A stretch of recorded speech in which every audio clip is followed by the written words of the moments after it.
Angola kwesesezana Angola Kamukangwe bamopuma se cautious.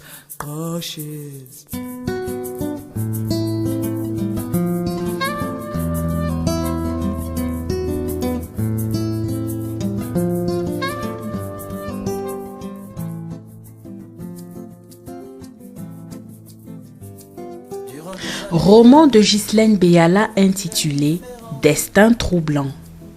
Des jours et des nuits, j'ai supporté le même. Chapitre 2. L'espoir. C'est sous un air de chant d'oiseau qu'Ama se réveilla ce matin chaud du mois d'août en sursaut.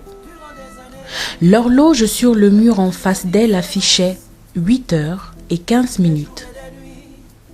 Son cœur battait la chamade. Ama fit et refit du regard le tour de cette belle pièce bien rangée qui l'avait abritée pendant la nuit écoulée.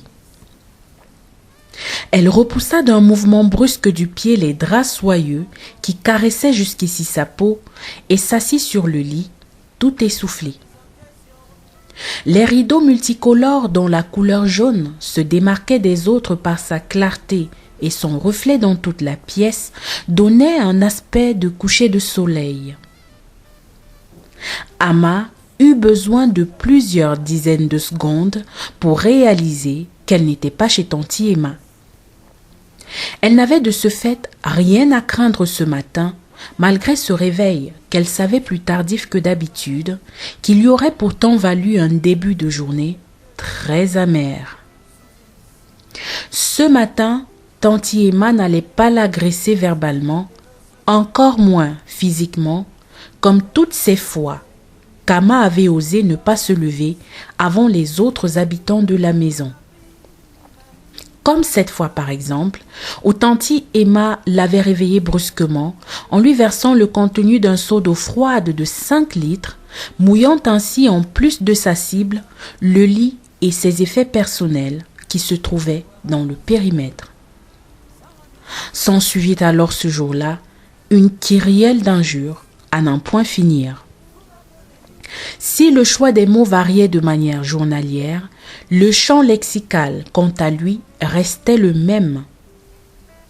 Selon Tanti Emma, Ama était un enfant qui n'aurait jamais dû naître. Elle était une erreur, le fruit du péché. Elle était ce que Tanti Emma appelait elle-même une bâtarde. Après le fameux récital sur la genèse peu élogieuse de sa conception, Ama devait s'entendre dire qu'à la différence de la couleur de sa peau, très claire de nature, sa vie était sombre et le restera sans doute à jamais parce qu'elle payait pour les péchés de ses parents. Cette couleur, ce teint clair qui lui rappelait toujours lorsqu'elle se regardait dans une glace et même à travers le regard des autres qu'elle était différente. Cette clarté qui lui faisait attribuer tous les petits noms en langue maternelle qui ramenaient au même mot français. Parlant justement de langue, Ama pouvait déjà dire son petit nom en 4 dialectes différents, en plus des autres mots qu'elle avait pu apprendre dans ses différentes familles d'accueil. Dans la première demeure où Ama avait séjourné pendant ses 12 premières années, elle se faisait appeler Ndre, pour dire la blanche en langue Tchang, qui est l'une des multiples langues originaires de l'ouest du Cameroun. Mama Greta, qui était une sexagénaire très tendre et qui ne faisait pas dans la promotion de la langue de Molière, était l'instigatrice de cette appellation qui à la base était affective. Mama Greta de regrettée mémoire était la grand-mère maternelle d'Ama. Cette grand-mère attentionnée avait 5 enfants, plus précisément 5 filles. Sidonie en était l'aînée.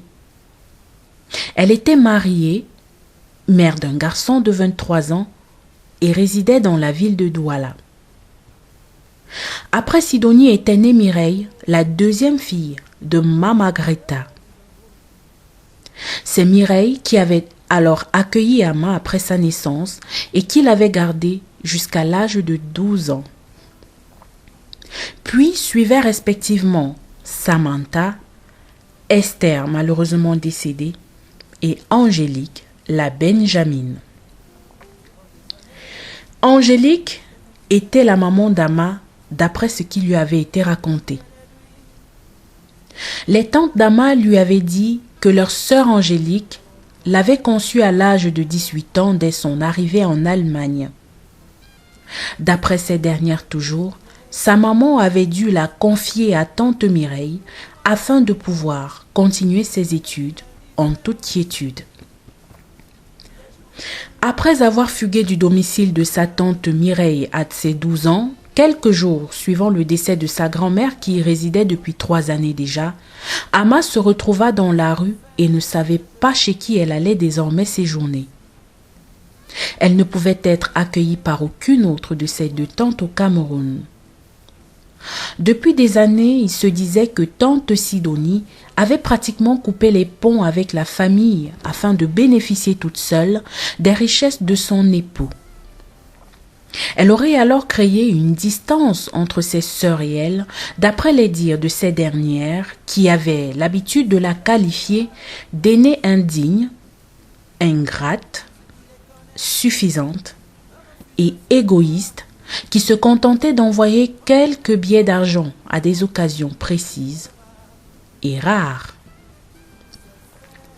Ama ne pouvait donc se rendre chez tante Sidonie, surtout qu'en plus de toutes ces raisons, grand-mère Margreta lui avait fait jurer, de son vivant, avec le soutien de ses filles Mireille et Samantha, de ne jamais y mettre les pieds. Le mystère créé autour de cette tante l'intriguait et l'éloignait en même temps de l'idée de se rapprocher d'elle. Ama pensait pouvoir se rendre chez tante Samantha. Hélas, cette dernière semblait ne pas prendre au sérieux ces accusations qui étaient à l'origine de son départ de la maison de tante Mireille. Samantha demanda ainsi à Ama de retourner vivre chez Mireille, qui avait jusqu'ici bien rempli son devoir et mieux joué le rôle de mère que sa génitrice véritable, selon elle. Pour justifier davantage son refus d'accueillir la jeune enfant, elle lui disait que l'héberger ne ferait que la séparer de sa sœur, qui lui en voudrait pour tout le restant de sa vie. Face à ce rejet, Ama n'avait plus qu'Angélique, sa mère, qui avait elle aussi si peu de contact avec ses sœurs depuis plusieurs années déjà. Au fil du temps, Ama en entendait parler de moins en moins. Angélique appelait à des occasions rares. La jeune adolescente décida de passer un coup de fil à sa maman. Malheureusement pour elle, le numéro de téléphone qu'elle avait pris le soin de noter derrière la photo de sa maman depuis près de 10 ans et qu'elle emportait avec elle partout où elle allait n'était plus attribué. Dans l'impasse, elle se résolut d'appeler tante Sidonie, qui restait son dernier espoir. Grande et agréable fut alors la surprise d'Ama face à la sensibilité quelque peu troublante de cette tante à qui ses sœurs avaient pourtant attribué des qualificatifs faisant d'elle une personne froide. Presque en panique, tante Sidonie fit la promesse à Ama de la rappeler le plus tôt possible, le temps pour elle de lui trouver une maison d'accueil. C'est ainsi qu'elle lui trouva un foyer chez une amie d'enfance à elle qui vivait à Yaoundé aussi comme Ama, qui l'accueillit le même soir. La famille Ebogo ouvrit ses portes à la jeune adolescente un soir pluvieux du mois de septembre. Ama se sentait soulagée d'avoir trouvé un toit de justesse, mais était en même temps anxieuse, car elle ne savait pas ce qui l'y attendait. Elle l'appréhendait. L'accueil de Dame Veuve Ebogo et ses 2 enfants fut chaleureux. Elle pouvait déceler à travers leur regard de la pitié et beaucoup d'empathie. Amma demeura dans cette famille jusqu'à ses 16 ans. Son départ de ce refuge lui fit de la peine car elle appréciait vraiment Mema et Bogo dont elle avait la sympathie et la confiance depuis son arrivée dans cette demeure. En dépit du fait d'avoir été foutue à la porte, Amma savait que son départ ne venait pas du manque de confiance de Dame Veuve Bogo vis-à-vis d'elle. C'est ainsi que la jeune Amma se retrouvait à la case départ à la recherche d'une maison d'habitation. Elle eut l'impression d'un déjà-vu lorsqu'elle appela tante Sidonie qui lui demanda de patienter le temps pour elle de contacter une amie à elle. Et comme la fois précédente, Amma pouvait aménager le même jour, cette fois chez tante Emma, qui fut la camarade de classe de Sidonie au secondaire. Son séjour chez tante Emma fut l'un des plus éprouvants de tous. Amma y connut toutes sortes de violences. De toutes celles-ci, la violence verbale en était le coup de grâce. Les paroles que produisait tante Emma étaient déconcertantes au point de susciter l'interrogation d'Amma qui ne comprenait pas pourquoi elle éprouvait tant de plaisir à se moquer de sa mère qu'elle semblait bien connaître. On aurait même dit qu'elle avait fréquenté Angélique à une période de sa vie. Mais comment était-ce possible? Elle était de bien loin l'aînée d'Angélique. Quel que fût le lien que sa maman avait entretenu avec cette dame, il n'était pas sain du tout. Il y avait beaucoup de ressenti, énormément d'amertume. Il y avait comme un sentiment de jalousie ou alors de rancune en tante Emma qui aiguisait jour après jour la curiosité d'Amma. D'ailleurs, elle avait obtenu son visa de sortie du territoire de tante Emma ce jour où, prise de curiosité, elle se décida de fouiner dans les effets personnels de cette dernière. Elle y fit des découvertes ce jour-là qui la bouleversèrent. Amma revint à la réalité après ce tour involontaire dans son passé après son réveil. Elle n'avait pas vu le temps passer et réalisait à l'instant qu'elle allait être en retard à sa rencontre avec Madame Doumbé.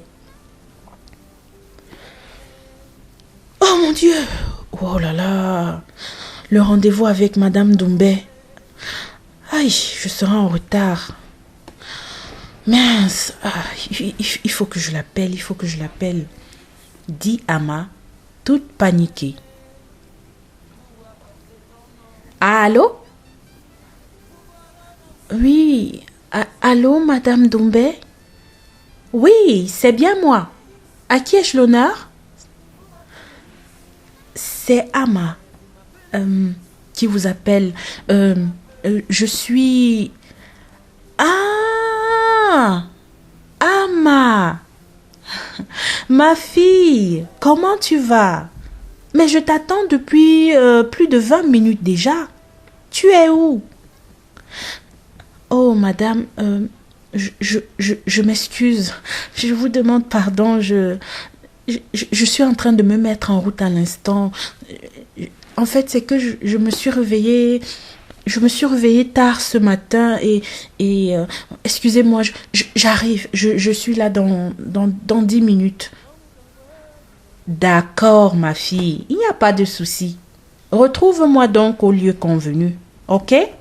Pour me reconnaître, je suis habillée en kabangondo vert avec des grosses fleurs et j'ai de grosses lunettes noires. Et sur ma tête, j'ai de gros rastas. Hein? ils ont une couleur bordeaux. D'accord?